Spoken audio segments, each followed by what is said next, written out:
up to bring them to a higher level of understanding. But I think that because if you look at the Crips and the Bloods and all these different individuals, whether the CCO, the Blue Notes, or the UBN, the Bloodline, they all took from the Black Panthers Constitution and derived their own. So what if we all just would have been under one umbrella? How powerful would that have been? I think we would have had a better impact. You know what I mean? We would have had a better. We would be, I believe, like how you said, 10 steps ahead in this generation. We would have had more success and more progress. We would have had our community thriving in a way where we owned our businesses, we owned our homes, we owned apartment complexes, daycare centers, everything.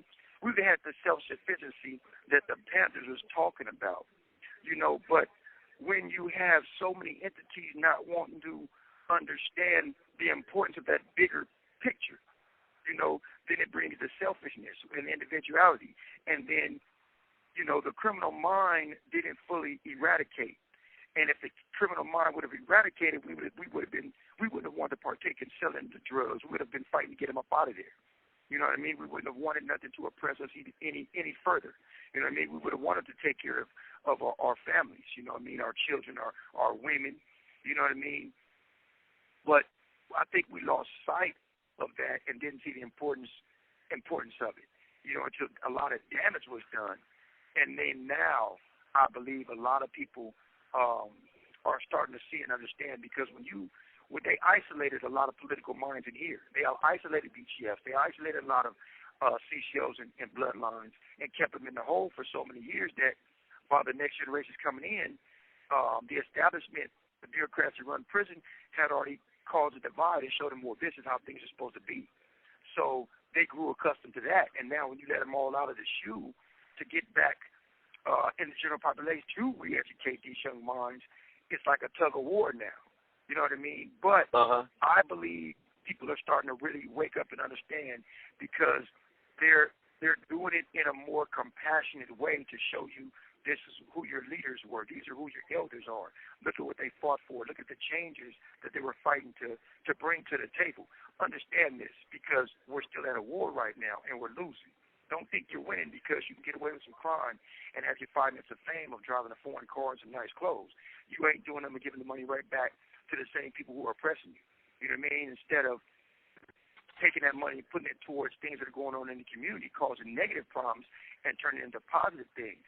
You see what I'm saying? So I think now you just have to hit that point home of the importance of re-educating yourself. Is Jesus a way, or is it deception?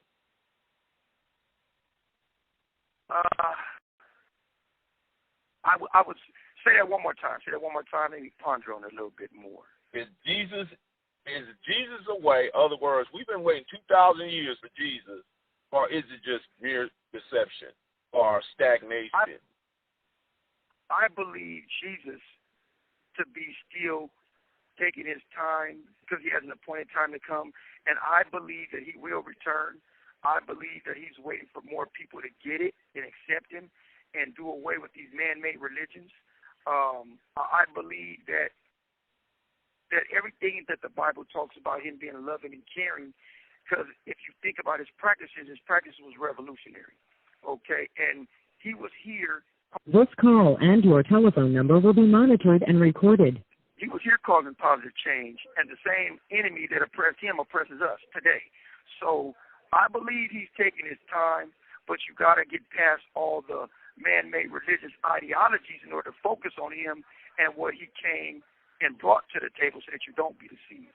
Because the prosperity has seeped into the church, and it's not doing us any good. Because Jesus, what it is, religion is a business. Jesus is a product, and the people are the consumers, and the pastors, bishops, and clergymen are all the benefactors at this time. Right. And that's what needs to be taught. People need to understand the truth, and that's what re-education does. It teaches you not just about your culture or your ethnic history. It teaches you about learning economic systems, all politics, all governments, understanding who's in control and how they got that control, how to overcome your oppression by liberating your mind first, and then transforming your mind from a criminal to a revolutionary, so you can fight this oppressive system. And when you re-educate yourself, you wake up others, and they see the truth, and now they stand in solidarity with you and help you fight. I'm sorry I'm pressed for time, brother, but it's always all a pleasure. good. How much time you got in your sentence? I'm due to get released this year. This should be the year that I come out of here. So I look forward. Yeah, I look forward. Are you coming to the Los Angeles area, or are you going up Oakland area? Which area?